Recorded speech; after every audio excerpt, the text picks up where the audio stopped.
বর্তমান যে নির্বাচনী ব্যবস্থা রয়েছে তাতে দেখা যায় যে সর্বোচ্চ 30 থেকে 35% মানুষের প্রতিনিধিত্ব ভোটারদের প্রতিনিধিত্ব জাতীয় সংসদে থাকে। যারা বিভিন্ন আসনে পাশ করতেছে তারাও দেখা যায় যে তাদের বিপক্ষে ভোটদানকারী ভোটারের সংখ্যাই বেশি তার পক্ষে ভোটদানকারীর চেয়ে। কাজে এই ব্যবস্থাটির আমূল সংস্কার এনে যেন এমন একটি ব্যবস্থা হয় যাতে ম্যাক্সিমাম এবং সকল ভোটাধিকার প্রয়োগকারীদেরই প্রতিনিধিত্ব কোনো না কোনোভাবে যেন জাতীয় সংসদে নিশ্চিত করা যায়। এছাড়াও বিচার বিভাগ, শিক্ষা বিভাগ এবং প্রশাসনে আমূল পরিবর্তনের, প্রশাসনের মধ্যে দেশের মধ্যে যে বিশেষ করে যে এক কেন্দ্রিক যে প্রধানমন্ত্রী কেন্দ্রিক যে ক্ষমতা কুক্ষিগত করে রাখার যে একটি আয়োজন,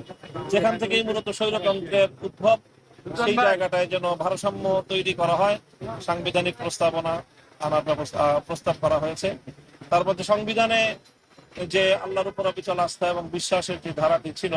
সেটি বাতিল করা হয়েছে, সেটিকে যেন আবার